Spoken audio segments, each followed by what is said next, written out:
Hi ನಮಸ್ಕಾರ ಎಲ್ಲರಿಗೂ ಸಮಸ್ತ ಕನ್ನಡಿಗರಿಗೆ. ಇವತ್ತಿನ ಸ್ಕಿಟ್ಟನ್ನು ನಾನು ಇಂಗ್ಲೀಷ್ನಲ್ಲಿ ಪ್ರೆಸೆಂಟೇಷನ್ ಮಾಡೋಣ ಅಂತ ಅಂದ್ಕೊಂಡಿದ್ದೀನಿ. ಇಷ್ಟೊತ್ತಿನಲ್ಲಿ ಏನು ಸ್ಕಿಟ್ ಮಾಡ್ಕೊಂತ ಕುಂತಾನಪ್ಪ ಅಂತ ಅನಿಸ್ಬೋದು. ಇದರಲ್ಲೇನೋ ನನಗೊಂದು ಖುಷಿ, ಯಾಕಂದರೆ ತಿಳ್ಕೊಂಡವನು ಸ್ಕಿಲ್ ಇರೋನು ಯಾವತ್ತೂ ಸುಮ್ಮನೆ ಕೂರೋನಲ್ಲ. ಅಂಥ ಮೇಧಾವಿ ಪಂಡಿತನಲ್ಲದೆ ಹೋದರೂ ಜ್ಞಾನ ಅಂತಕ್ಕಂಥದ್ದು ಇದು ಪ್ರಸರಣವಂತಕ್ಕಂಥದ್ದು. ಇದೊಂದು ರೀತಿ ಆಟೋಮಿಕ್ ಎನರ್ಜಿ ಇದ್ದಂಗೆ. ಬೀಜ ಉದಳನೆ ಕ್ರಿಯೆ ನಡೀತಲ್ಲ ರಸಾಯನಶಾಸ್ತ್ರದಲ್ಲಿ. ಎ ಇಂದ ಎ ಬಿ, ಮತ್ತು ಎ ಇಂದ ಮತ್ತೆ 2 ಎ ಬಿ, ಮತ್ತು ಬಿ ಇಂದ ಎ ಬಿ, ಮತ್ತು ಇನ್ನೊಂದು ಎ ಇಂದ ಎ ಬಿ. ಈ ಥರ ನಾಲೆಡ್ಜ್ ಅಂತಕ್ಕಂಥದ್ದು ಇಟ್ಕೊಂಡಿರ್ತಕ್ಕಂಥ ವ್ಯಕ್ತಿ ಸುಮ್ಮನೆ ಅಲ್ಲ, ಅದೊಂದು ನಿಂತ ನೀರು ಆಗಬಾರ್ದು. ನಾಲೆಡ್ಜ್ ಅಂತಕ್ಕಂಥದ್ದು ನಾಲೆಡ್ಜು ಹರಿಯುವ ನೀರು ಆಗ್ಬೇಕು. ನಿಂತ ನೀರು ಮಲಿನಗೊಳ್ತದೆ, ಹರಿಯುವ ನೀರು ಮಲಿನಗೊಳ್ಳಲ್ಲ. ಯಾಕಂದರೆ ನೀರು ಹರಿತಾ ಇರ್ತದೆ, ಕಲ್ಮಶ ಎಲ್ಲ ನೀರಿಗೆ ಹರ್ಕೊಂಡು ಹೋಗಿ ಸ್ವಚ್ಛ ಆಗುತ್ತೆ. ಆ ದೃಷ್ಟಿಯಿಂದ ನಾಲೆಡ್ಜು ಒಂದು ಸ್ಕಿಲ್. ಹಾಗೂ ಕಲಿಯೋದು ಎಷ್ಟು ಮುಖ್ಯನೋ ಕಲಿಸೋದು ಅಷ್ಟೇ ಮುಖ್ಯ. ಯಾರಿಗೆ ಕಲಿಸ್ಬೇಕು? ಕಲಿಸೋದೇನಿಲ್ಲ, ಅದನ್ನ ದಾಖಲೆ ಇಟ್ಕೊಂಡ್ರೆ ಸಾಕು, ಅದೇ ಕಲಿಕೆ ಆಗುತ್ತೆ ಅಂತಕ್ಕಂಥದ್ದು ನನ್ನ ಭಾವನೆ. ಮೂಲತಃ ಕಲಿಕೆ ಅಂತಕ್ಕಂಥದ್ದು ಜ್ಞಾನದಿಂದ ಉಂಟಾಗುತ್ತೆ.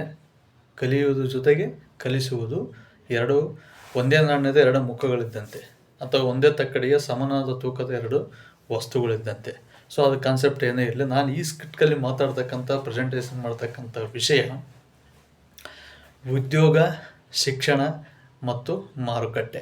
ಈ 3 ಕಾನ್ಸೆಪ್ಟ್ಗಳನ್ನು ಇಟ್ಕೊಂಡು ನಾನು ಚರ್ಚೆ ಮಾಡ್ತಾಯಿದ್ದೀನಿ.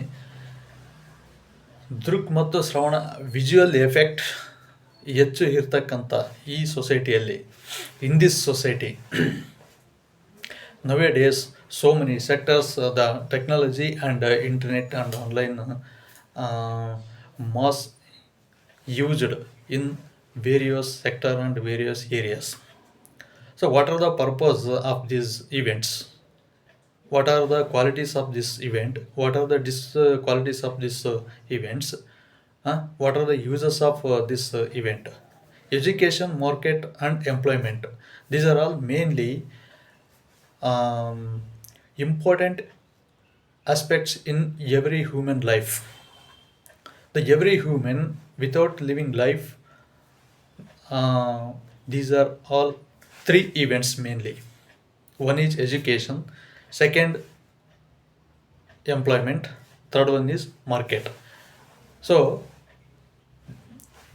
if firstly in this skit I will try to 15 to within 20 minutes completed it, this skit. I will try small effort for about given the knowledge about education, employment and market in this skit. Nowadays these are all very important aspects. I will try, it is a small effort up to me for my YouTube channel, and then only also it include importantly first person knowledge purpose. This skit presented by me and also to me. So education is very important in every human life. Without education cannot lead the life. When talking, listening, speaking and writing and reading, listening, talking, writing, these are 4 skills developed by the education only. The education is the for what are the qualities of education, what are the benefits of education, what are the activities of education, what are the types of education, what are the mainly useful aspects in development of human life. So many various uses of education. Any one country can country become a developed country, become a developing country economically, socially, politically and culturally and sculpturally.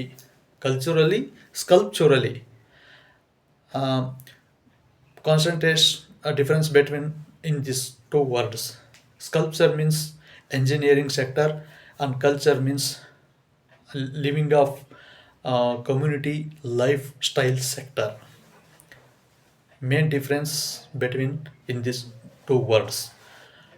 I mainly presented, I told about only the education very important nowadays to any one person, any one country, any one society, any one religion. Education for very essential, needful aspect to any one religion, any one caste, any one society, any one community, any one country, any one state, any one district, taluk and village, so and so, so that's all. So education is a only not only it includes not only literacy, alphabets and calculating the basically fundamental events of mathematics. Not only it includes mathematics, mathematically basically aspects and language basically aspects. It includes lot of knowledge and lot of vocabulary of the person and lot of skills. Education also includes lot of memory, lot of presentation skills, lot of knowledge storage about the person, family, state, nation, and international uh, current events. The education is the most important for the society, any one society. Without education cannot develop the person. In the country, our Indian literacy percentage is only 74. Once upon a time, Indian literature very poor. When ruling of British, when medieval period, the education percentage in our country very poor, only 35 to 40%. How it is? How is it? How the develop the country through poor education? According to Sarvepalli Radhakrishna told about to education, the education, the kid or child become a human citizen, is goodly and good healthy and joyful happiness, introduce the his behaviors with his society, family, friends, and religion and citizens and villagers and with the everyone person. ಮಗುವು ನಾಗರಿಕನಾಗಿ ಬೆಳೆದು ಮಾನವನಾಗಿ ಸತ್ಪ್ರಜೆಯಾಗಿ ನಾಗರಿಕನಾಗಿ ಎಲ್ಲರೊಡನೆ ಸ್ನೇಹ ಘನತೆ ಗೌರವಗಳಿಂದ ವರ್ತಿಸುವಂತೆ ಮಾಡುವುದೇ ಶಿಕ್ಷಣ ಅಂತ ಸರ್ವಪಲ್ಲಿ ರಾಧಾಕೃಷ್ಣನವರು ಹೇಳಿದರು. ಸರ್ವಪಲ್ಲಿ ರಾಧಾಕೃಷ್ಣನ ವಿಶೇಷ ಶಿಕ್ಷಕರು. ಅವರು ಒಂದು ಮಾತು ಹೇಳಿದರು, ವಿದೇಶಕ್ಕೆ ಎಲ್ಲರೂ ಕಲಿಯಲು ಹೋಗ್ತಾರೆ, ನಾನು ಕಲಿಯಲು ಹೋಗಲ್ಲ, ಕಲಿಸೋದಕ್ಕೆ ಹೋಗ್ತೀನಿ ಅಂತ ಹೇಳಿದರು. ಭಾರತದ ರಾಷ್ಟ್ರಪತಿ ಆದರು. ತಿರುಚನಾಪಳ್ಳಿಯಲ್ಲಿ ಹುಟ್ಟಿ ತಮಿಳುನಾಡಿನ ತಿರುಚನಾಪಳ್ಳಿಯಲ್ಲಿ ಜನಿಸಿದ ಸರ್ವಪಲ್ಲಿ ರಾಧಾಕೃಷ್ಣ ಅವರು ಭಾರತದ ರಾಷ್ಟ್ರಾಧ್ಯಕ್ಷರಾಗಿದ್ದರು.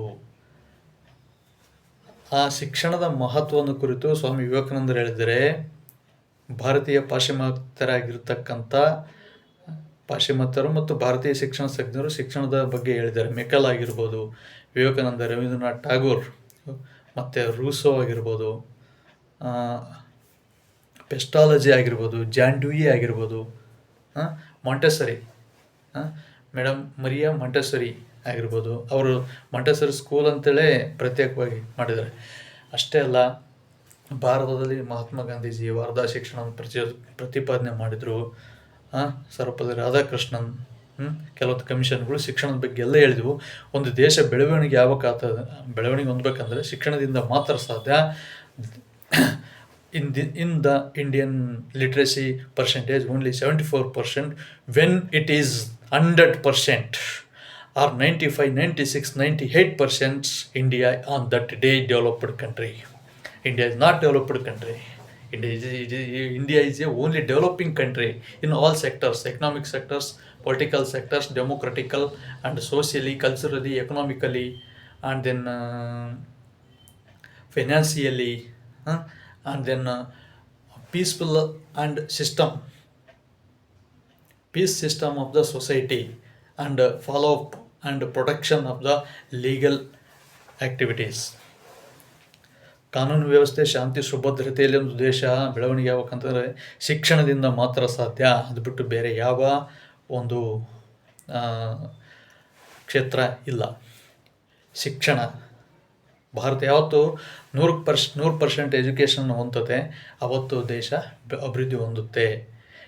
ಈಗ ನಾವು ಆಲೋಚನೆ ಮಾಡಬೇಕು, ಸ್ವಾತಂತ್ರ್ಯ ಬಂದು 70 ವರ್ಷಗಳಾಯಿತು. 47 ಇಲ್ಲೊಂದು 100 ಅಂದ್ಕೊಂಡ್ರು 53 ಒಂದು 25, 78 ವರ್ಷ ಆಯಿತು ಸ್ವಾತಂತ್ರ್ಯ ಬಂದು. ಏನು ಮಾಡಿದ್ದೀವಿ ನಾವು? ಯಾಕೆ ಮಾಡಿಲ್ಲ? ಏನು ಮಾಡಬೇಕಾಗಿತ್ತು? ಯಾಕೆ ಮಾಡಿಲ್ಲ? 78 ವರ್ಷ ಆದರೂ ಇನ್ನೂ 100% ಶಿಕ್ಷಣವನ್ನು ಸಾಧಿಸಿಲ್ಲ ದೇಶ. ಯಾಕೆ? 50 ವರ್ಷದಲ್ಲಿ 2 ಬಾಂಬ್ ಹಾಕ್ಸ್ಕೊಂಡು ಹಿರೋಶಿಮಾ ನಾಗಸಾಕಿ ಸುಟ್ಕೊಂಡು ಜಪಾನ್ 50 ವರ್ಷದಲ್ಲಿ ಮತ್ತೆ ಅದಕ್ಕಿಂತಲೂ ಅಭಿವೃದ್ಧಿ ಹೊಂದಿತು. ಯಾಕೆ? ಶಿಕ್ಷಣದಿಂದ ಅಭಿವೃದ್ಧಿ ಹೊಂತು. ಶಿಕ್ಷಣವಂತರದ್ರಲ್ಲಿ ಎಲ್ಲರೂ ದೇಶ ಸಣ್ಣದೈತಪ್ಪ, ಜನಸಂಖ್ಯೆ ಸ್ವಲ್ಪ ಐತೆ ಅದಕ್ಕೆ ಡೆವಲಪ್ಮೆಂಟ್ ಆಗಿಬಿಟ್ರು. ಆಯ್ತಪ್ಪ, ದೇಶ ದೊಡ್ಡದಿದ್ರೆ ರಾಜ್ಯಗಳು ಚಿಕ್ಕದವಲ್ಲ ನಮ್ಮ ದೇಶದಲ್ಲಿ, ಯಾಕೆ ಡೆವಲಪ್ಮೆಂಟ್ ಆಗಿಲ್ಲ? ಈ ಕುರಿತು ಚಿಂತನೆ ಮಾಡಿದರೆ ಉತ್ತರ ಇಲ್ಲ. ಯಾಕಂದರೆ ನಮ್ಮ ದೇಶ ಯಾವತ್ತೂ 100% ಲಿಟ್ರೇಸಿಗೆ ಹೋಗಲ್ಲ. ಆದ ಕೆಲವು ಕ್ಷೇತ್ರ ರಾಜ್ಯಗಳಲ್ಲಿ ಹೋಗಿದೆ. ಹೋದ ನಂತರ ಅಲ್ಲಿ ಆಗಿರ್ತಕ್ಕಂಥ ನಾಗರಿಕ ಬೆಳವಣಿಗೆಗಳು ಅನಾರೋಗ್ಯಕರ ಸಂಗತಿಗಳಿಗೆ ಉದಾಹರಣೆಗಳಾಗಿರೋದ್ರಿಂದ ಅಷ್ಟು ಲಿಟ್ರೇಸಿ ಶಿಕ್ಷಣ ಬರ್ತಾ ಇಲ್ಲ. 74 ಅಂದರೆ ಸುಮ್ಮನೆ ಅಲ್ಲ, ಅದೊಂದು ಅಚೀವ್ಮೆಂಟೇ ದೇಶ ಮಾಡಿರ್ತಕ್ಕಂಥದ್ದು. 74% ಶಿಕ್ಷಣ ಲಿಟ್ರೇಸಿ ಪ್ರಮಾಣ ತಾಂಡಿದೆ ಒಂದು ದೇಶ ಅಂತಂದರೆ ಅದು ನಮ್ಮ ದೇಶ ಅಂತಂದರೆ ಅದು ಸುಲಭದ ಮಾತೇನಲ್ಲ. ನಮ್ಮ ದೇಶದಲ್ಲಿ ಒಬ್ಬ ವ್ಯಕ್ತಿ ಶಿಕ್ಷಣವಂತನಾದರೆ 2 ಅನಕ್ಷರಸ್ಥರು ಉಟ್ಕೊಂಡಿರ್ತಾರೆ. ವೇಗವಾಗಿ ಬೆಳೀತಿರ್ತಕ್ಕಂಥ ಜನಸಂಖ್ಯೆಯಲ್ಲಿ ಶಿಕ್ಷಣದ ಏಳಿಗೆ ಆಗೋದು ಕಷ್ಟ. ಆದ್ದರಿಂದ 78 ವರ್ಷ ಅಲ್ಲ, ಇನ್ನು 22 ವರ್ಷ ಆದರೆ ಸ್ವಾತಂತ್ರ್ಯ ಬಂದು ಒಂದು ಶತಮಾನ ಆಗುತ್ತೆ, 100 ವರ್ಷಗಳಾಗ್ತವೆ. ದೇಶ ಏನು ಒಂದು 75-76% ಲಿಟ್ರೇಸಿ ಪ್ರಮಾಣಕ್ಕೆ ಹೋಗ್ಬೋದು. ಅಲ್ಲಿವರೆಗೆ ಭಾರತ ಅಭಿವೃದ್ಧಿ ಹೊಂದಿದೆ ಆಲ್ರೆಡಿ ಅಂತಂದೇಳಿ ಕೆಲವರು ದೊಡ್ಡವರು ಹೇಳಿದ್ದಾರೆ. ನಮ್ಮ ದೇಶದಲ್ಲಿ ನಾವು ಓದಬೇಕಾದ್ರೆ ಕಾಲೇಜ್ PUCನಲ್ಲಿ ಭಾರತ ಅಭಿವೃದ್ಧಿ ಹೊಂದುತ್ತಿರುವ ರಾಷ್ಟ್ರ ಪಂಚವಾರ್ಷಿಕ ಯೋಜನೆಗಳ ಮೂಲಕ ಅಭಿವೃದ್ಧಿ ಹೊಂದಾಯ್ತು ಅಂತೇಳಿ. ಇವತ್ತೇನು ಬೇರೆ ಆಗಿಲ್ಲ. ಅದು ಇವತ್ತು ನೀತಿ ಯೋಜನೆ ಆಗಿದೆ, ಮುದ್ರಾ ಯೋಜನೆ ಬಂತು, ಡಿಜಿಟಲ್ ಇಂಡಿಯಾ ಬಂತು, ಮೇಕ್ ಇನ್ ಇಂಡಿಯಾ ಬಂತು. ಸಾಕಷ್ಟು ಕಾನೂನುಗಳಿಂದ, ತಂತ್ರಜ್ಞಾನ ಸುಧಾರಣೆಯಿಂದ, ಬುದ್ಧಿಜೀವಿಗಳು ದೇಶಕ್ಕೆ ಕೊಡೋ ಕೊಡುಗೆಯಿಂದ ಇವತ್ತು ನಾಲೆಡ್ಜ್ ಅಂತಕ್ಕಂಥದ್ದು ಮೊಬೈಲ್ ಮೂಲಕ ಅಂಗೈಯಲ್ಲಿ ಎಲ್ಲರಿಗೂ ಸುಲಭವಾಗಿ ಸರಳವಾಗಿ ದಕ್ತಾ ಇದೆ. ಎಲ್ಲರೂ ಇನ್ಯಾಕೆ ಸದುಪಯೋಗ ಪಡಿಸ್ಕೊಂಡು ದೇಶನ ಅಭಿವೃದ್ಧಿ ಹೊಂದಿಸಬಾರ್ದು ಅಂತಕ್ಕಂಥದ್ದು ಕ್ವಶನ್ ಮಾರ್ಕ್. ಯಾಕೆ ನಾವು ದೇಶದಲ್ಲಿ ಬಡತನವನ್ನು ನಿರ್ಮೂಲನೆ ಮಾಡಲಾಗಿಲ್ಲ, ಅನಕ್ಷರತೆಯನ್ನು ನಿರ್ಮೂಲನೆ ಮಾಡಲಾಗಿಲ್ಲ. ನಿರುದ್ಯೋಗ ತಕ್ಕ ಮಟ್ಟಿಗೆ ಈಗ ತಹಬದಿಗೆ ಬಂದಿದೆ. ನಿರುದ್ಯೋಗ ನಾನು ನೆಕ್ಸ್ಟ್ ಪಾಯಿಂಟಿಗೆ ಬರ್ತೀನಿ. ಈ ಶಿಕ್ಷಣ ನಂತರ ಉದ್ಯೋಗಕ್ಕೆ ಬರ್ತೀನಿ, ಮತ್ತು ಮಾರುಕಟ್ಟೆಗೆ ಬರ್ತೀನಿ. ಈ ಮೂರಕ್ಕೂ ಅವಿನಾಭಾವ ಸಂಬಂಧ ಇದೆ. ಆರ್ಥಿಕತೆ ಮತ್ತು ನಾಲೆಡ್ಜ್ ಮತ್ತು ಆರೋಗ್ಯ. ಒಂದು ದೇಶದ ಬೆಳವಣಿಗೆಯನ್ನು ಯಾವುದ್ರ ಮೇಲೆ ಅಳಿತಾರೆ? ಮಾನವ ಅಭಿವೃದ್ಧಿ ಸೂಚ್ಯಂಕ ಅಂತ ನಾವು ಕರಿತೀವಿ. ಮಾನವ ಅಭಿವೃದ್ಧಿ ಸೂಚ್ಯಂಕ ಅಂದರೆ ಜನರ ಜೀವನ ಮಟ್ಟ, ತಲಾದಾಯ ಮತ್ತು ಶೈಕ್ಷಣಿಕ ಸಾಮಾಜಿಕ ಸ್ಥಿತಿ. ಇವು 3 ಮಾನದಂಡದಲ್ಲಿಟ್ಟುಕೊಂಡು ದೇಶದ ಒಂದು ಜನರ ಜೀವನ ಮಟ್ಟ, ಲಿವಿಂಗ್ ಆಫ್ ಲೈಫ್, ಜೀವಿತಾವಧಿಯನ್ನು ಅಳತೆ ಮಾಡ್ತಾರೆ. ಭಾರತೀಯರ ಜೀವಿತಾವಧಿ ಎಷ್ಟಿದೆ? 100 ವರ್ಷ ಇಲ್ಲ. ಭಾರತೀಯರ ಜೀವಿತಾವಧಿ ಇರೋದೇ ಬರೀ 74 ವರ್ಷ ಅಷ್ಟೇ. ಸರಾಸರಿ ನಾನು ಹೇಳೋದು. ಕೆಲವು 120 ವರ್ಷ ಆದರೂ ಸತ್ತಿಲ್ಲ ಬಿಡಿ, ಆ ಮಾತು ಬೇರೆ. ಇದ್ದಾರೆ ಭಾರತದಲ್ಲಿ 133, 155 ವರ್ಷ ಇವತ್ತು ಓಡಾಡ್ತಕ್ಕಂಥ ಜನರು ಇದ್ದಾರೆ. ಅದರ ಆರೋಗ್ಯದ ಗುಟ್ಟು ಅವ್ರ ಹತ್ರ ಮಾತ್ರ ಇಟ್ಕೊಂಡಿದ್ದಾರೆ, ಯಾರಿಗೆ ಹೇಳಿಲ್ಲ. ಅದಕ್ಕೆ ಬದುಕಿದ್ದಾರೆ ಅವರು. ನಾವೇನು ಇಂಥದ್ದು ಉಂಡೆ ಆರಾಮ್ ಚೆನ್ನಾಗಿತ್ತು, ಇವತ್ತು ಅಲ್ಲಿ ಊಟ ಮಾಡಿ ಬಂದರೆ ಅಲ್ಲಿ ಭಾಳ ಚೆನ್ನಾಗಿತ್ತು, ಇಲ್ಲಿ ಭಾಳ ಚೆನ್ನಾಗಿತ್ತು ಅಂತೇಳಿ ಉಂಡು ಬಂದು 10 ಮಂದಿಗೆ ನಾವು ಪ್ರಸಾರ ಮಾಡ್ತೀವಿ. ಅವಾಗ ಏನಾಗ್ತದೆ ಅಂತಂದರೆ ಅಲ್ಲಿ ಚೆನ್ನಾಗಿರ್ತಕ್ಕಂಥ ಊಟ ಕಮರ್ಷಿಯಲ್ ಆಗಿ ಮೊದಲಿರ್ತಕ್ಕಂಥ ಟೇಸ್ಟ್ ಹೋಗಿ ಆ ಊಟ ನಾರ್ಮಲಿ ಬಂದ್ಬಿಡುತ್ತೆ. ಅದಕ್ಕೋಸ್ಕರ ಎಲ್ಲಿ ಒಂದು ಆಹಾರದ ಗುಟ್ಟನ್ನು, ಆರೋಗ್ಯದ ಗುಟ್ಟನ್ನು, ಇನ್ನಿತರ ವೈಯಕ್ತಿಕವಾಗಿರ್ತಕ್ಕಂಥ ಸಾಂಸಾರಿಕ ಗುಟ್ಟುಗಳನ್ನು ಎಲ್ಲಿ ಯಾರ ಮುಂದೆ ಹಂಚ್ಕೋಬಾರ್ದು ಅಂತಂದೇಳಿ ನಮ್ಮ ದೊಡ್ಡವರು ಹಿರಿಯವರು ಹೇಳಿದ್ದಾರೆ. ಅದ್ರ ಬಗ್ಗೆ ನಂಗೆ ಗೊತ್ತಿಲ್ಲ. ಈ ಒಂದು ಮಾತನ್ನು ನಾನು ಹೇಳ್ತಕ್ಕಂಥದ್ದು ಭಾರತ ಅಭಿವೃದ್ಧಿ ಹೊಂದತಕ್ಕಂಥ ದೇಶವಾಗಿ ಇದೆ. 74% ಲಿಟ್ರೇಸಿ ಪ್ರಮಾಣ ಹೊಂದಿದೆ. ಜೀವಿತಾವಧಿ 74 ವರ್ಷ ಭಾರತೀಯರದು. ಜಪಾನ್ ದೇಶದಲ್ಲಿ 95 ವರ್ಷ ಜೀವಿತಾವಧಿ, ಅಮೆರಿಕದಲ್ಲಿ 90 ವರ್ಷದ ಮೇಲಿದೆ ಜೀವಿತಾವಧಿ. ಇನ್ನು ಕೆಲವು ರಾಷ್ಟ್ರಗಳಲ್ಲಿ ಹೆಚ್ಚೆಚ್ಚು ಜೀವಿತಾವಧಿ ಇದೆ, ಮನುಷ್ಯನ ಜೀವಿತಾವಧಿ. ಯಾಕಂದರೆ ಅಲ್ಲಿ ಜನರ ತಲಾವರಮಾನ ಪರ್ ಕ್ಯಾಪಿಟಲ್ ಇನ್ಕಮ್ ಜಾಸ್ತಿ ಇದೆ. ಒಂದು ವರ್ಷಕ್ಕೆ ವ್ಯಕ್ತಿ ಗಳಿಸ್ತಕ್ಕಂಥ ಆದಾಯವೇ ಕ್ಯಾಪಿಟಲ್ ಇನ್ಕಮ್. ಆಮೇಲೆ ಅವನ ಸಾಮಾಜಿಕ ಮತ್ತು ಶೈಕ್ಷಣಿಕ ಮಟ್ಟವೂ ಹೆಚ್ಚಿದೆ, ವಿದ್ಯಾವಂತರಾಗಿದ್ದಾರೆ. ತಲಾ ಆದಾಯ ಆಯಿತು, ಮತ್ತು ತಲಾದಾಯ ಮತ್ತು ಸಾಮಾಜಿಕ ಶೈಕ್ಷಣಿಕ ಮಟ್ಟ. ಮತ್ತು ಇನ್ನೊಂದು ಮುಖ್ಯವಾಗಿ ಮಾನವ ಅಭಿವೃದ್ಧಿ ಸೂಚ್ಯಂಕದಲ್ಲಿ ಹೇಳ್ತಕ್ಕಂಥದ್ದು ಆರೋಗ್ಯ ಮತ್ತು ರಸ್ತೆಗಳು, ವೈದ್ಯಕೀಯ ಕ್ಷೇತ್ರ, ಆಹಾರ, ಆರೋಗ್ಯ,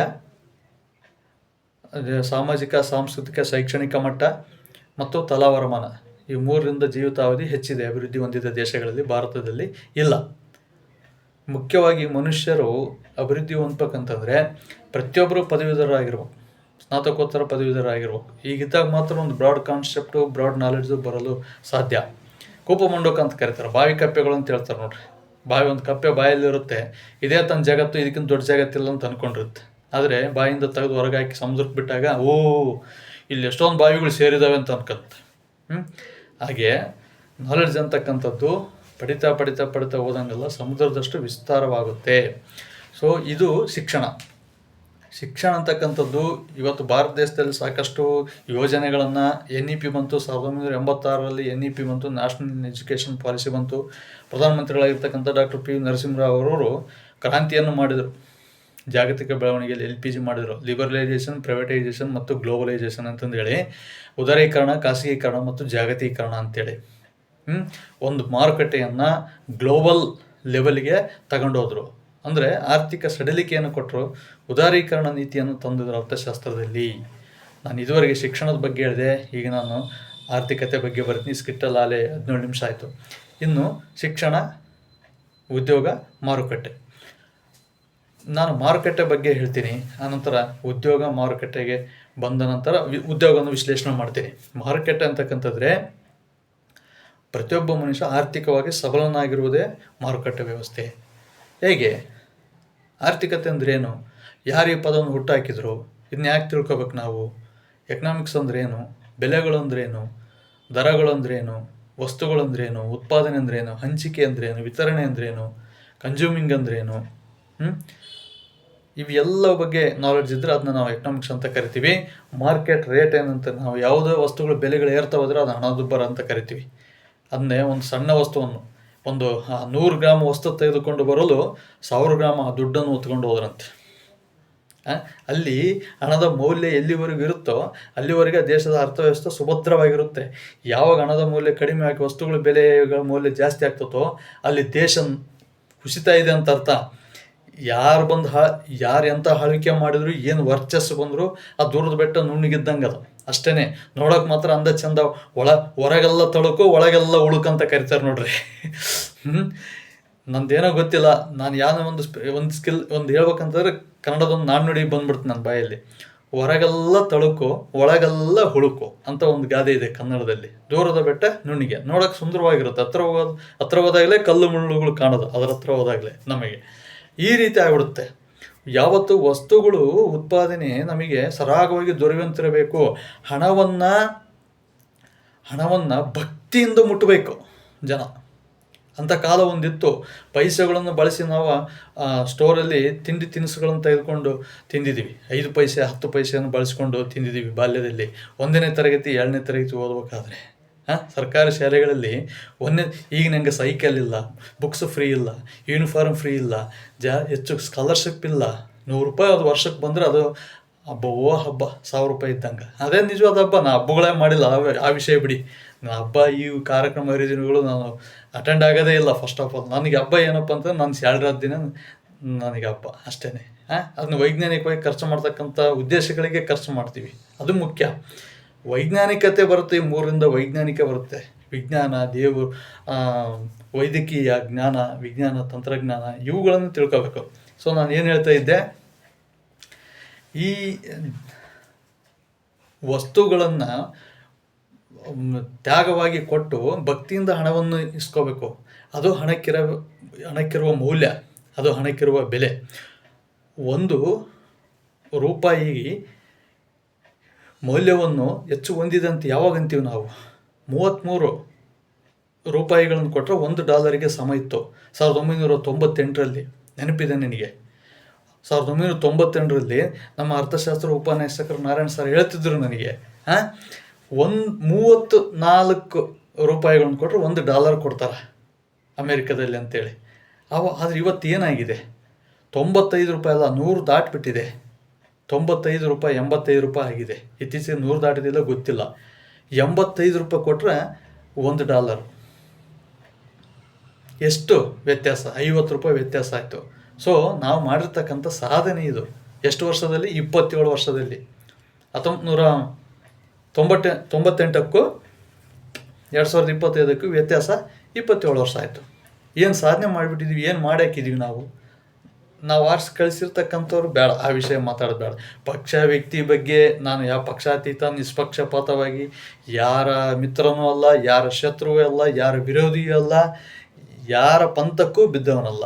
ಯಾಕಂದ್ರೆ ಹಂಗೆ ಪಂಥಕ್ಕೆ ಬಿದ್ದಿದ್ರೆ ನಾನು ಎಷ್ಟೋ ಆಸ್ತಿ ಮಾಡ್ಬೋದಾಯಿತು, ದುಡ್ಡು ಮಾಡ್ಬೋದಾಯಿತು. ನಾನು ಕಷ್ಟಪಟ್ಟು ಓದ್ದೆ, ಒಂದು ನೌಕರಿ ತಗೊಂಡೆ, ನನ್ನ ಜೀವನ ರೂಪಿಸ್ಕೊಂಡಿನಿ ಆರಾಮ್. ನಾನು ರಾಜ ಅಷ್ಟೇ, ಇನ್ನೊಬ್ರಿಗೇನಲ್ಲ, ಇನ್ನೊಬ್ರಿಗೆ ಸೇವಕನೇ. ನಾನು ಏನು ಹೇಳ್ತಾ ಇದ್ದೀನಿ, 27 ವರ್ಷ ನನ್ನ ಬಗ್ಗೆ ನಾನು ಹೇಳೋದು ಬೇಡ. 27 ವರ್ಷದಲ್ಲಿ 35 ರೂಪಾಯಿಗೆ $1 ಇದ್ದದ್ದು ಭಾರತದ ರೂಪಾಯಿ ಮೌಲ್ಯ 95 ರೂಪಾಯಿಗೆ $1 ಆಗಿದೆ. ಇದು ಇದು ಅಭಿವೃದ್ಧಿನಾ? ಇದು ನಾವು ಮಾಡಿರ್ತಕ್ಕಂಥ ಸಾಧನೆನಾ? ಇದರಿಂದ ದೇಶ ಬೆಳೆತಂತ ಹೇಳ್ಬೇಕಾ? ನಮ್ಮ ರೂಪಾಯಿ ಮೇಲೆ ಕಡಿಮೆ ಮಾಡ್ಕೊಂಡು ಪೈಸೆ 4 8 ಅಣುಗಳೇ ಅದೃಶ್ಯವಾಗಿ ಹೋಗ್ಬಿಟ್ಟಿದ್ದಾವೆ. 10 ರೂಪಾಯಿ 50 ರೂಪಾಯಿ ನಾಣ್ಯಗಳು ಬರ್ತಾ ಇದ್ದಾವೆ. ಇದು ನಾವು ಎಲ್ಲಿಗೆ ಹೊರಟಿದ್ದೀವಿ? ನಮ್ಮ ದೇಶನ ಎಲ್ಲಿಗೆ ಒಯ್ತಾ ಇದ್ದೀವಿ? ನಮ್ಮ ಆರ್ಥಿಕತೆ ಎಲ್ಲಿಗೆ ಹೋಗ್ತಾ ಇದೆ? ನಮ್ಮ ರೂಪಾಯಿ ಮೌಲ್ಯ ಅಷ್ಟು ಕುಸಿತಕ್ಕೆ ಕಾರಣ ಏನು? ಸೋಮಾರಿಗಳು ಜಾಸ್ತಿ ಆಗ್ತಾ ಇದ್ದಾರೆ. ಉದ್ಯೋಗ ಮಾಡೋ ಮನಸ್ಸಿದ್ದು ಉದ್ಯೋಗ ಇಲ್ಲ ಅಂತಂದೇಳಿ ಪತ್ರಿಕೆಗಳಲ್ಲಿ ನೋಡ್ತಾ ಇದ್ದೀವಿ. ಇದು ಎಲ್ಲಿಗೆ ಹೋಗ್ತಾ ಇದೆ? ಹಣದ ಅಪಮೌಲ್ಯೀಕರಣ ಅಂತ ಕರೀತಾರೆ ಇದನ್ನ. ವ್ಯಾಲ್ಯೂ ಕಡಿಮೆ ಆಗ್ತಕ್ಕಂಥ ರೂಪಾಯಿ ಮೌಲ್ಯ ಕುಸಿತ ಉಂಟಾಗಿದೆ. ಇದೆಲ್ಲ ಯಾಕೆ ಆಗ್ತಾ ಇದೆ? ಇದು ಅಭಿವೃದ್ಧಿನಾ? ಇದು ಬೆಳವಣಿಗೆನಾ? ಇದು ಆರ್ಥಿಕ ಬೆಳವಣಿಗೆನಾ? ಇದು ದೇಶ ಬೆಳೆದ್ಬಿಟ್ಟತೆ ಅಭಿವೃದ್ಧಿ ಹೊಂದಿದೆ ಅಂತ ಹೇಳ್ಬೋದಾ? ಇದು ನಾವು ಮಾಡಿರ್ತಕ್ಕಂಥ 27 ವರ್ಷದ ಸಾಧನೆನಾ? ಇದು ನೋಡಿ, ಅರ್ಥಶಾಸ್ತ್ರ ಆಡಮ್ ಸ್ಮಿತ್ 18ನೇ ಶತಮಾನದಲ್ಲಿ ವೆಲ್ತ್ ಆಫ್ ನೇಷನ್ಸ್ ಬರ್ದ. ರಾಷ್ಟ್ರಗಳ ಸಂಪತ್ತು ಅಂತ ಅರ್ಥ. ಆ ಒಂದು ಗ್ರಂಥದಿಂದ ಅರ್ಥಶಾಸ್ತ್ರದ ಕಲ್ಪನೆ ಬಂತು. ಬಹುಶಃ ಬರಲಿದ್ರೆ ಇನ್ನೆಲ್ಲಿಗೆ ಹೋಗ್ತಿದ್ವೋ ನಾವು. ಸರ್ ಆಲ್ಫ್ರೆಡ್ ಮಾರ್ಷಲ್ ಏನು ಹೇಳ್ತಾನೆ, ಎಲ್ಲ ವಸ್ತುಗಳು ಮನುಷ್ಯನ ಯೋಗಕ್ಷೇಮಕ್ಕಿವೆ. ಆ ಯೋಗಕ್ಷೇಮದ ವ್ಯಾಖ್ಯೆಯನ್ನು ಕೊಟ್ಟು ಎಲ್ಲ ವಸ್ತುಗಳನ್ನು ಮನುಷ್ಯನ ಯೋಗಕ್ಷೇಮಕ್ಕೆ ಬಳಸ್ಕೊಳ್ಬೇಕು ಅಂತ ಹೇಳಿದೆ. ಅದನ್ನ ಯೋಗಕ್ಷೇಮದ ವ್ಯಾಖ್ಯೆ ಅಂತ ಕರೆದ್ರು. ಆಡಮ್ ಸ್ಮಿತ್ನ ಸಂಪತ್ತಿನ ವ್ಯಾಖ್ಯೆ ಅಂತ ಕರೆದ್ರು. ರಾಬಿನ್ಸ ಬಂದ ಕೊರತೆ ವ್ಯಾಖ್ಯೆ ಅಂತ ಕರೆದ. ಯಾಕಂದರೆ ಅಲ್ಲಿವರೆಗೆ ಜನಸಂಖ್ಯೆ ಬೆಳೆದುಬಿಟ್ಟಿತ್ತಲೆ 10% ಎಲ್ಲರಿಗೆ ಎಲ್ಲ ಸಂಪನ್ಮೂಲಗಳು ಸಿಗಲ್ಲ, ಕೊರತೆ ಆಗ್ತವೆ. ಆದ್ದರಿಂದ ಅದನ್ನ ಕೊರತೆ ವಾಕ್ಯ ಅಂತ ಕರೆದ್ರು. ಇನ್ನು ಸ್ಯಾಮ್ಯುಯೆಲ್ಸನ್ ಬಂದ. ಸ್ಯಾಮ್ಯುಯೆಲ್ಸನ್ ಅಭಿವೃದ್ಧಿ ಪ್ರಾಧಾನ್ಯ ಅರ್ಥವಿವರಣೆ ಅಂತ ನೀಡಿದೆ. ಇತ್ತೀಚಿನ ಅರ್ಥಶಾಸ್ತ್ರಜ್ಞ. ಏನು ಮಿತವಾಗಿರುವ ಸಂಪನ್ಮೂಲಗಳನ್ನು ಇರುವ ಜನಾಂಗವು ಬಳಸಿಕೊಂಡು ಮುಂದಿನ ಜನಾಂಗಕ್ಕೆ ಉಳಿಸಿ ಸರ್ವತೋಮುಖ ಅಭಿವೃದ್ಧಿಯನ್ನು ಮಾಡಿಕೊಳ್ಳುವುದೇ ಅರ್ಥಶಾಸ್ತ್ರದ ವ್ಯಾಖ್ಯೆ ಅಂತ ಹೇಳಿದರು. ಅದೇನೇ ಇರಲಿ, ಎಕನಾಮಿಕ್ಸ್ ಅಂತಕ್ಕಂಥದ್ದು ಪ್ರತಿಯೊಬ್ಬರ ಜೀವನದಲ್ಲಿ ಬೇಕು. ಉದ್ಯೋಗ, ಆರ್ಥಿಕತೆ ಮತ್ತು ಶಿಕ್ಷಣ, ಇವು 3 ಒಂದಕ್ಕೊಂದು ಸಂಬಂಧವನ್ನು ಹೊಂದಿದ್ದೇವೆ. ಇನ್ನು ಎಂಪ್ಲಾಯ್ಮೆಂಟ್ ಬಗ್ಗೆ ಹೇಳೋದಾದರೆ, ಉದ್ಯೋಗ ಸಾರ್ವಜನಿಕ ಕ್ಷೇತ್ರ ಆಗಿರ್ಬೋದು, ಖಾಸಗಿ ಕ್ಷೇತ್ರ ಆಗಿರ್ಬೋದು. ಉದ್ಯೋಗ, ವ್ಯಾಪಾರ ಇವೆರಡೂ ಒಂದಕ್ಕೊಂದು ಸಂಬಂಧ ಹೊಂದಿವೆ. ಇವತ್ತು ಯಾವ ಕೆಲಸ ಮಾಡ್ತಾನಂತ ಮುಖ್ಯ ಅಲ್ಲ, ಎಷ್ಟು ದುಡ್ಡು ಮಾಡ್ತಾನಂತಕ್ಕಂಥದ್ದು ಮುಖ್ಯ. ಎಲ್ಲ ಸಾಮಾಜಿಕ ಮತ್ತು ಆರ್ಥಿಕ ಕ್ಷೇತ್ರಗಳಿಗೆ ದುಡ್ಡು ಇಂಪಾರ್ಟೆಂಟು. ಸೊ ಪಬ್ಲಿಕ್ಗೆ ಈ ಅವೇರ್ನೆಸ್ ಬರಬೇಕಪ್ಪ ಅಂತಂದರೆ ಜನಗಳಿಗೆ ಶಿಕ್ಷಣ ಇರಬೇಕು. ಫಸ್ಟು ಶಿಕ್ಷಣ ಅಂದರೆ ಕೇವಲ ಕಾಲೇಜು ಶಿಕ್ಷಣ ಹೊಂದಿದ್ರೆ ಸಾಲದು, ವಿಶ್ವವಿದ್ಯಾನಿಲಯ ಶಿಕ್ಷಣ ಹೊಂದಬೇಕು. ವಿಶ್ವವಿದ್ಯಾನಿಲಯ ಶಿಕ್ಷಣವನ್ನು ಪಡೆದಿರ್ತಕ್ಕಂಥ ಜನರು ವೈಚಾರಿಕತೆಯನ್ನು ರೂಢಿಸ್ಕೊಳ್ತಾರೆ, ವೈಜ್ಞಾನಿಕತೆಯನ್ನು ರೂಢಿಸ್ಕೊಳ್ತಾರೆ. ಒಂದು ಸ್ಮಶಾನದಲ್ಲಿ ರಂಜಕ ಮತ್ತು ಕ್ಯಾಲ್ಸಿಯಂ ಫಾಸ್ಫರಸ್ ಹೊಂದಿರತಕ್ಕಂಥ 2 ಮೂಳೆಗಳು ಸಂಧಿಸಿ ಬೆಂಕಿ ಹೊತ್ಕೊಳ್ಳುತ್ತೆ ರಾತ್ರಿ ಹೊತ್ತು. ಬೇಸಿಗೆ ಕಾಲದಲ್ಲಿ ಗಾಳಿ ಬೀಸಿದಾಗ ದಾರಿಯಲ್ಲಿ ನಡ್ಕೊಂಡು ಹೋಗ್ತಕ್ಕಂಥ ಜನ ಅದನ್ನು ನೋಡಿ ಏನಂತಾರೆ, ಅಲ್ಲಿ ಏನೋ ಒಂದು ಭೂತ ಬಂದಿದೆ ಅಂತ ಅನ್ಕೊತಾರೆ, ಯಾವುದೊಂದು ಕೊಳ್ಳಿದೇವು ಬಂದಿದೆ ಅಂತ ಅನ್ಕೊತಾರೆ. ಅದೇ ಮೌಢ್ಯತೆ. ಅಲ್ಲಿ ವೈಜ್ಞಾನಿಕ ಕಾರಣ ಏನಲ್ಲಿ? ರಂಜಕ ಮತ್ತು ಕ್ಯಾಲ್ಸಿಯಂ ಅವೆರಡು ಗಂಧ ಇನ್ನೊಂದು ಏನು ಮೂಳೆಗಳಲ್ಲಿರ್ತಕ್ಕಂಥ ಅಂಶಗಳು ಗಾಳಿಯಿಂದ ಘರ್ಷಣೆ ಹೊಂದಿ ಬೆಂಕಿ ಎತ್ಕೊಳ್ಳುತ್ತೆ. ಕಾಡಿನಲ್ಲಿ ಬೆಂಕಿ ಎತ್ಕೊಳ್ಳುತ್ತೆ, ಬೇಸಿಗೆಯಲ್ಲಿ ಹೀಟ್ನಿಂದ ಸ್ಪಾರ್ಕ್ ಆಗಿ ಕಾಡು ಬೆಂಕಿ ಎತ್ತಿಟ್ಕೊಳ್ಳುತ್ತೆ. ಅಲ್ಲಿ ಅದೇ ಭಾವನೆನಾ? ಈ ಥರದ್ದು ಒಂದು ಏನೋ ಒಂದು ಬೇರೆ ಇವುಗಳಿಂದ ಏನೋ ಒಂದು ಇದೇ ಎತ್ಕೊಂಡುತ್ತೆ ಮೆತ್ಕೊಂಡುತ್ತೆ ಅಂತಕ್ಕಂಥದ್ದು ಒಂದು ಮೌಢ್ಯತೆ ಎಲ್ಲಿವರೆಗೂ ಹೋಗಲ್ವೋ ನಮ್ಮ ದೇಶದಲ್ಲಿ. ನಮ್ಮ ದೇಶ ಇಷ್ಟೇ. ಆಮೇಲೆ ನೆಕ್ಸ್ಟ್ 3ನೇ ಪಾಯಿಂಟ್, ಉದ್ಯೋಗ ಅಂತಕ್ಕಂಥದ್ದು ಪ್ರತಿಯೊಬ್ಬ ಮನುಷ್ಯನಿಗೆ ಅತ್ಯಂತ ಅವಶ್ಯಕವಾಗಿರ್ತಕ್ಕಂಥ ಜೀವನ ಅವಶ್ಯಕ ಕಲೆ. ಇದರಿಂದ ಮಾತ್ರ ಎಲ್ಲ ರಕ್ಷಣೆ ಬೆಳವಣಿಗೆ ಸಾಧ್ಯ. ಉದ್ಯೋಗದಿಂದ ಆರೋಗ್ಯ ರಕ್ಷಣೆ ಆಗುತ್ತೆ, ಹಣದ ಸಂಪಾದನೆ ಆಗುತ್ತೆ, ಜೀವನ ರೂಪಣೆ ಆಗುತ್ತೆ, ಮತ್ತು ಸಾಮಾಜಿಕ ಸೇವೆ ಉಂಟಾಗುತ್ತೆ, ಸಮಾಜದಲ್ಲಿ ಗೌರವ ಇರುತ್ತೆ, ಸಮಾಜದಲ್ಲಿ ಸ್ಥಾನಮಾನಗಳು ಸಿಗ್ತವೆ, ವ್ಯಕ್ತಿಯಲ್ಲಿ ಪರಿಪೂರ್ಣತೆ ಬರುತ್ತೆ. ಉದ್ಯೋಗ ಅತ್ಯಂತ ಮುಖ್ಯ. ನಮ್ಮ ಉದ್ಯೋಗದ ಬಗ್ಗೆ, ಶಿಕ್ಷಣದ ಬಗ್ಗೆ, ದೇಶದ ಬಗ್ಗೆ, ರಾಜ್ಯದ ಬಗ್ಗೆ ಹಲವಾರು ತಜ್ಞರು ಶಾಸ್ತ್ರಗಳಲ್ಲಿ ಬರೆದುಬಿಟ್ಟಿದ್ದಾರೆ. ಉದ್ಯೋಗ ಭಾಳ ಮುಖ್ಯ ಅಂತಕ್ಕಂಥದ್ದು. ಉದ್ಯೋಗವನ್ನು ಪಡೆಯೋದು ಮನುಷ್ಯನ ಸಂಕಲ್ಪವಾಗಿರಬೇಕು ಅಂತ ನಾವು ಹೇಳ್ತೀವಿ. ಔದ್ಯೋಗಿಕ ಮಟ್ಟ ಅಂತ ನಾವು ಕರಿತೀವಿ. ಔದ್ಯೋಗಿಕ ಮಟ್ಟ, ಸಾಮಾಜಿಕ ಮಟ್ಟ, ಆರ್ಥಿಕ ಮಟ್ಟ ಮತ್ತು ಶೈಕ್ಷಣಿಕ ಮಟ್ಟ. ಮೊನ್ನೆ ಒಂದು ಸರ್ವೆ ಮಾಡಿದರು, ಸಾಮಾಜಿಕ ಮತ್ತು ಶೈಕ್ಷಣಿಕ ಸರ್ವೆ ಅಂತಂದೇಳಿ ಮಾಡಿದರು. ಸಾಮಾಜಿಕ ಶೈಕ್ಷಣಿಕ ಸರ್ವೆ, ಇನ್ನೊಂದು ಆರ್ಥಿಕ ಸರ್ವೆ, ಅದರ ಜೊತೆಗೆ ಇನ್ನೊಂದು ಸೆಂಟ್ರಲ್ ಸರ್ಕಾರದವರು ಆರ್ಥಿಕ ಸರ್ವೆಯನ್ನು ಮಾಡಿದರು. ಸಾಮಾಜಿಕ, ಆರ್ಥಿಕ ಮತ್ತು ಶೈಕ್ಷಣಿಕ ಸರ್ವೆ ಅಂತಂದೇಳಿ. ಸರ್ವೆ ಮಾಡೋದು ಒಳ್ಳೆಯದು. ಸರ್ಕಾರಗಳು ಇವತ್ತೇನು ಮಾಡ್ತಾ ಇದ್ದಾವೆ, ಒಳ್ಳೆಯ ಯೋಜನೆಗಳನ್ನು ರೂಪಿಸ್ತಾ ಇದ್ದಾವೆ, ಮಾಡ್ತಾ ಇದ್ದಾವೆ. ಆದರೆ ಇಲ್ಲಿ ಹಣದ ಮೌಲ್ಯವೂ ಸಹ ಅತ್ಯಂತ ಹಣದುಬ್ಬರ ಉಂಟಾಗ್ತಾ ಇದೆ. ಹಣದುಬ್ಬರ ಅಂತಂದರೆ ಬೆಲೆ ಏರಿಕೆ, ಹಣ ಕುಗ್ಗುವಿಕೆ ಅಂತಂದರೆ ಬೆಲೆ ಇಳಿಕೆ. ಸೊ ಎಲ್ಲಿವರೆಗೆ ಬೆಲೆ ಇಳಿತೈತಪ್ಪ? ಒಂದು 10 ರೂಪಾಯಿ ಬೇಡಪ್ಪ, ಸಾಕು 5 ರೂಪಾಯಿ ಕೊಡೋ ವಸ್ತುಗಳನ್ನು ಕೊಡ್ತೀನಿ ಅನ್ನೋದು, ಅದು ಹಣ ಕುಗ್ಗುವಿಕೆ. ಚಲಾವಣೆಯಲ್ಲಿ ಹಣದ ಪ್ರಮಾಣ ಕಡಿಮೆ ಇದ್ದು ವಸ್ತುಗಳ ಉತ್ಪಾದನೆ ಅರ್ಥವ್ಯವಸ್ಥೆಯಲ್ಲಿ ಹೆಚ್ಚಿದ್ರೆ ಅದು ಹಣ ಕುಗ್ಗುವಿಕೆ ಉಂಟಾಗುತ್ತೆ. ಚಲಾವಣೆಯಲ್ಲಿ ಹಣದ ಪ್ರಮಾಣ ಹೆಚ್ಚಿದ್ದು ವಸ್ತುವಿನ ಉತ್ಪಾದನೆಯಲ್ಲಿ ಕಡಿಮೆ ಇದ್ದರೆ ಅದು ಹಣದುಬ್ಬರ ಉಂಟಾಗುತ್ತೆ. ಹಣದ ಚಲಾವಣೆ ಕಡಿಮೆ ಇದ್ದರೆ ಹಣ ಕುಗ್ಗುವಿಕೆ, ಹಣದ ಚಲಾವಣೆ ಹೆಚ್ಚಿದ್ರೆ ಹಣದುಬ್ಬರ. ಆದರೆ ವಸ್ತುವಿನ ಉತ್ಪಾದನೆ ಅಷ್ಟೇ ಇದ್ದಾಗ ಮಾತ್ರ, ಹಣ ಚಲಾವಣೆ ಇದ್ದಂತೆ ವಸ್ತುವಿನ ಉತ್ಪಾದನೆ ಸಹ ಹೆಚ್ಚಾಯ್ತು ಅಂತಂದರೆ ಅದು ಸರಿ ಹೊಂದೋಕೆ ಆಗುತ್ತೆ, ಹಣದುಬ್ಬರ ಆಗಲ್ಲ. ಬೆಲೆಗಳು ವೇಗವಾಗಿ ಏರಿದರೆ ಅದು ನಾಗಲೋಟದ ಹಣದುಬ್ಬರ, ನಿಧಾನವಾಗಿ ಏರಿದರೆ ಅದು ನಿಧಾನಗತಿಯ ಹಣದುಬ್ಬರ, ಇನ್ನೂ ನಿಧಾನ ಅಂದರೆ ಆಮೇಲೆ ಗತಿಯ ಹಣದುಬ್ಬರ. ಸೊ ಏನೇ ಇರಲಿ, ಶಿಕ್ಷಣ ಅತ್ಯಂತ ಈಗಿನ ಕಾಲದಲ್ಲಿ ದುಬಾರಿಯಾಗುವುದರ ಜೊತೆಗೆ ಅತ್ಯಂತ ಗಮನೀಯವಾದ ವಿಷಯವಾಗಿದೆ. ನಮ್ಮ ದೇಶ ಹಳ್ಳಿಗಳ ದೇಶ ಅಂತ ಕರೀತಾರೆ. ಸುಮಾರು 6-7 ಲಕ್ಷ ಹಳ್ಳಿಗಳು ನಮ್ಮ ದೇಶದಲ್ಲಿ ಇದ್ದವು 1998ರಲ್ಲಿ. ಈಗ 27 ವರ್ಷ ಆಗಿದೆ. ಸೊ ಹಳ್ಳಿಗಳು ಕಡಿಮೆ ಆಗಿದೆ ಅಂತ ನಾನು ಅಂದ್ಕೊಂಡಿದ್ದೀನಿ. ಆದರೆ ಒಂದು ಹಳ್ಳಿ ಅದೃಶ್ಯವಾಗಿ ನಗರವಾಗಿ ಅದ್ರ ಜೊತೆ ಪಕ್ಕದ 2 ಕ್ಯಾಂಪ್ ಹಳ್ಳಿಗಳು ಉಟ್ಕೊಂಡಿದ್ರೆ ಹಳ್ಳಿಗಳ ಸಂಖ್ಯೆ ಹೆಂಗೆ ಕಡಿಮೆ ಆದಂಗಾಗುತ್ತೆ? ಆಗಲ್ಲ. ಮುಖ್ಯವಾಗಿ ಜನವಸತಿ, ಜನಸಾಂದ್ರತೆ ಇರತಕ್ಕಂಥ ಪ್ರದೇಶಗಳಲ್ಲಿ ಸೌಕರ್ಯಗಳು ಅತಿ ಹೆಚ್ಚು ಬೇಕು. ಪ್ರತಿಯೊಬ್ಬ ಮನುಷ್ಯನ ಮೂಲಭೂತ ಅವಶ್ಯಕತೆಗಳಂದ್ರೇನು? Fundamental needs of person. ಮೂಲಭೂತ ಅವಶ್ಯಕತೆಗಳೇನು? ಪ್ರತಿಯೊಬ್ಬ ಮನುಷ್ಯನ ಮೂಲಭೂತ ಅವಶ್ಯಕತೆಗಳು. ಈ ಸ್ಕಿಟ್ಟು ಒಂಥರ ಉಪನ್ಯಾಸ ಆದಂಗೆ ಆಯ್ತು ನನಗೆ. ಇವತ್ತು ಯಾವ ಕಾನ್ಸೆಪ್ಟ್ ಇಟ್ಕೊಂಡು ಮಾತಾಡಬೇಕು ಅಂತ ನಾನು ಅಂದ್ಕೊಂಡಿದ್ದೆ, ಆ ಕಾನ್ಸೆಪ್ಟ್ ಬಗ್ಗೆ ಮಾತಾಡಿದೆ. ಆದರೆ ಇದು ಅತ್ಯಂತ ಎಫೆಕ್ಟ್ ಆಗಿದಿಲ್ಲ, ನಂಗೆ ಗೊತ್ತಿಲ್ಲ. ಒಬ್ಬ ವ್ಯಕ್ತಿಯ ಮೂಲಭೂತ ಅವಶ್ಯಕತೆಗಳು ಶಿಕ್ಷಣ, ಆರೋಗ್ಯ, ವಸತಿ, ಆಹಾರ, ವಸ್ತ್ರ, ಮೂಲಭೂತ ಸೌಕರ್ಯಗಳು, ಆಮೇಲೆ ವೃತ್ತಿ. ಇವು ಈ 7 ಪ್ರತಿಯೊಬ್ಬ ವ್ಯಕ್ತಿಗೆ ಬೇಕಾಗಿರ್ತಕ್ಕಂಥವು. ಇವಿಲ್ಲದೆ ಒಬ್ಬ ವ್ಯಕ್ತಿ ಇರೋಕ್ಕೆ ಸಾಧ್ಯನೇ ಇಲ್ಲ. ಇವಿಲ್ಲದೆ ಒಬ್ಬ ವ್ಯಕ್ತಿ ಅಂತಂದ್ರೆ ಅವನು ಪೇಷಂಟ್ ಆಗಿರ್ತಾನೆ, ನನ್ನ ಅನಿಸ್ತಟ್ ಮಟ್ಟಿಗೆ. ಇಲ್ಲಪ್ಪ ಅಂತಂದರೆ ಯಾವುದೋ ಒಂದು ಕಾಡಿನಲ್ಲಿ ಏನೋ ಒಂದು ಆಗಿರ್ತಾನೆ. ಇವು 7 ಇರಲೇಬೇಕು. ಒಬ್ಬ ವ್ಯಕ್ತಿ ಅಂತಂದರೆ ಅವ್ನು ಬದುಕಬೇಕು, ನಾಗರಿಕ ಪ್ರಪಂಚದಲ್ಲಿ ಜೀವಿಸ್ಬೇಕಪ್ಪ ಅಂತಂದರೆ ಒಬ್ಬ ವ್ಯಕ್ತಿ, ಬೆಳೆದ ವ್ಯಕ್ತಿ, ಅವನಿಗೆ ಶಿಕ್ಷಣ ಇರಬೇಕು, ಉದ್ಯೋಗ ಇರಬೇಕು, ಯಾವುದೋ ಒಂದು ವೃತ್ತಿ ಇರಬೇಕು, ಅವನ ಪ್ರತಿನಿತ್ಯ ಆಹಾರ, ಅವನ ಮೂಲಭೂತ ಸೌಕರ್ಯಗಳು ಇರಬೇಕು, ಅಂದರೆ ವಸತಿ ಮತ್ತು ವಸ್ತ್ರಗಳು ಇರಬೇಕು, ಆರೋಗ್ಯದ ಸೌಕರ್ಯಗಳಿರಬೇಕು,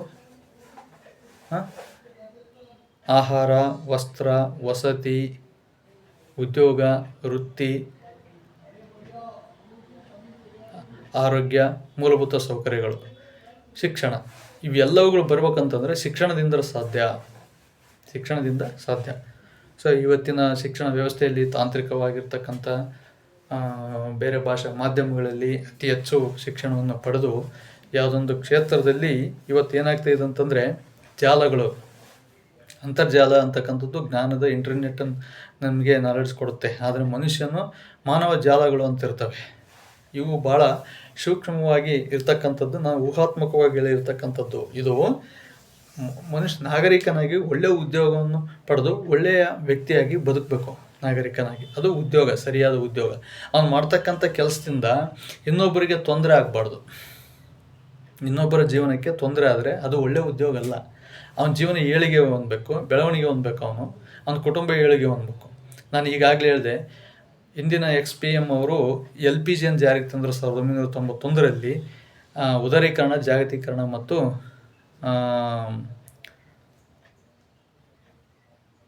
ಖಾಸಗೀಕರಣ, LPG ಅಂತ ಕರಿತೀವಿ. LPG ಸಿಲಿಂಡರ್ ಇತ್ತು ಒಂದು.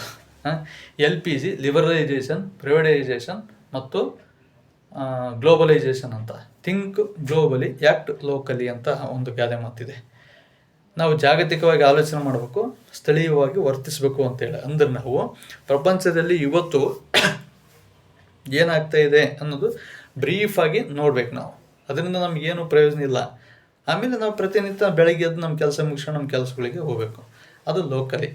ನಾವು ಜೀವಿಸ್ತಿರೋದು ಎಲ್ಲಿ, ಅದು ಮುಖ್ಯ ಅಂತಕ್ಕಂಥದ್ದು. ಆದ್ದರಿಂದ ಈ ಜಾಗತೀಕರಣದ ಒಂದು ಪ್ರಭಾವದಿಂದ ದೇಶದಲ್ಲಿ ಔದ್ಯೋಗಿಕ ಕ್ಷೇತ್ರಗಳು ಹೆಚ್ಚಾಗ್ತವೆ. ಮಾಡ್ತಕ್ಕಂಥ ಉದ್ಯೋಗ, ನಾವು ಮಾಡ್ತಕ್ಕಂಥ ಕೆಲಸ ಇನ್ನೊಬ್ಬರಿಗೆ ಉಪಯೋಗ ಆಗುತ್ತೆ ಅನ್ನೋದು ಇದ್ದರೆ ಅದು ಒಳ್ಳೆಯ ಉದ್ಯೋಗ. ನಮಗೆ ಗೊತ್ತೇ ಇರಲ್ಲ ಮಾಡ್ತಕ್ಕಂಥ ಕೆಲಸ ಇನ್ನೊಬ್ಬರಿಗೆ ಮಾರಕವೋ ಪೂರಕವೋ ಅನ್ನೋದು ಗೊತ್ತೇ ಇರಲ್ಲ. ಅದು ಅವಾಗ ವ್ಯಕ್ತಿ ಏನು ಮಾಡ್ತಾನೆ, ಹಣ ಮುಖ್ಯ ಆಗಿರೋದ್ರಿಂದ ನಾವು ಇನ್ನೊಬ್ಬರಿಗೆ ಏನಾದರೂ ತೊಂದರೆ ಆದರೂ ಆಗಲಿ, ಈ ಕೆಲಸವನ್ನು ನಾನು ಬದುಕಿರೋ ಸಾಕು ಅನ್ನೋ ಒಂದು ಸಂಕುಚಿತ ಮನೋಭಾವ ಬರುತ್ತೆ. ಸೊ ಅದೇನೇ ಇರಲಿ, ಅಂಥ ಸಂದರ್ಭದಲ್ಲಿ ಮತ್ತು ಬೇರೆ ಸಾಮಾಜಿಕ ವ್ಯವಸ್ಥೆಗಳು ಇರ್ತವೆ. ಈ ದೃಷ್ಟಿಯಲ್ಲಿ ನಾನು ಶಿಕ್ಷಣ ಮತ್ತು ಅರ್ಥಶಾಸ್ತ್ರ ಮತ್ತು ಉದ್ಯೋಗದ ಬಗ್ಗೆ ಬ್ರೀಫಾಗಿ ಒಂದು ಅರ್ಧ ಗಂಟೆಯಲ್ಲಿ ನಾನು ಪ್ರೆಸೆಂಟೇಷನ್ ಮಾಡಿದೆ. ಸೊ ಎನಿವೇ, ದೇಶದ ಬೆಳವಣಿಗೆ ಶಿಕ್ಷಣದಿಂದ ಮಾತ್ರ ಸಾಧ್ಯ. ಶಿಕ್ಷಣ ಪಡೆದುಕೊಂಡು ಕಲಿಸುವವನಾಗದೆ ಹೋದರೂ ತನ್ನ ಒಂದು ಸಮಾಜದಲ್ಲಿ, ಕುಟುಂಬದಲ್ಲಿ ಗೌರವಾನ್ವಿತ ಬದುಕಲು ಶಿಕ್ಷಣ ಉಪಯೋಗಕ್ಕೆ ಬರುತ್ತೆ.